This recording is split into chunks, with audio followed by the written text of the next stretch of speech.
la légende du football ne cesse de captiver son public.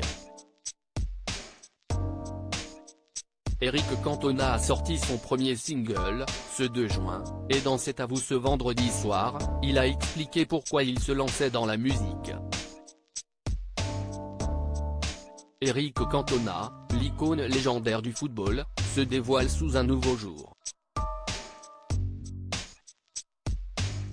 L'ancien joueur des Bleus s'est tourné vers la musique et vient de sortir son premier single, annonçant un album complet prévu pour 2024, accompagné d'une tournée internationale intitulée Cantona chante Éric, qui débutera à l'automne.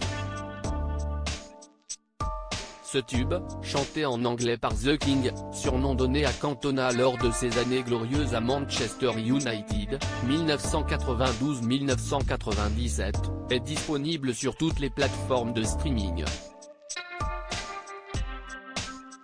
Il a révélé ce 2 juin dans C'est à vous avoir lui-même écrit les paroles de ses chansons, une expérience qu'il avait déjà expérimentée auparavant en composant pour l'album de sa femme, Rachida Brakni, ainsi que pour le titre Le temps passe de Lady Sir. Éric Cantona a déjà testé la chanson Le chant n'est pas un terrain inconnu pour Éric Cantona en France.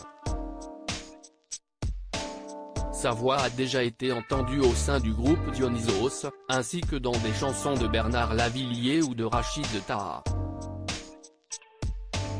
Cependant, jusqu'à présent, il s'était principalement consacré au cinéma et à la télévision. Sa performance dans le film Looking for Eric, où il joue son propre rôle et qui a été réalisé par Ken Loach, est l'un des points forts de sa filmographie bien remplie.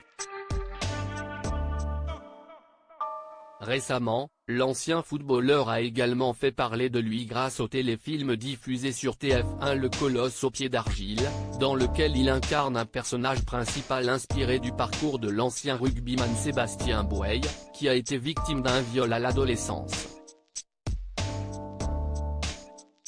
Éric Cantona, quand on a un rêve, faut qu'il soit grand. En fait, je suis en recherche d'adrénaline. La tournée d'Éric Cantona débutera logiquement à Manchester, la ville qu'il a consacrée roi du football. Sa tournée passera ensuite par l'Irlande, la Suisse et la France, pour le plus grand plaisir de ses fans. Et si la star âgée de 57 ans sera d'abord sur scène avant même de sortir son album, CIST pour une raison bien particulière, comme il l'a expliqué sur France 5. Quand on a un rêve, faut qu'il soit grand. En fait, je suis en recherche d'adrénaline. Après le sport, la musique sur scène, ça doit être quelque chose.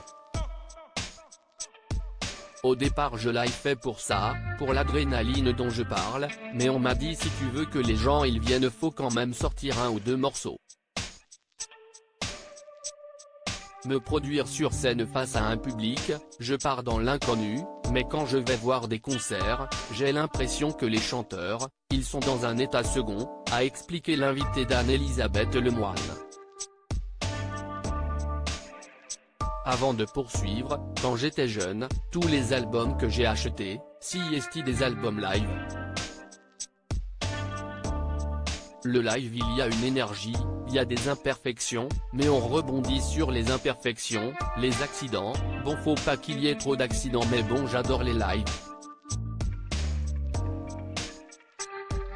Il y a aussi de chanteurs, des groupes, les albums sont super et ça se passe pas et puis il y a des gens qu'on va voir sur scène parce que CIST là que ça se passe quoi, a-t-il conclu.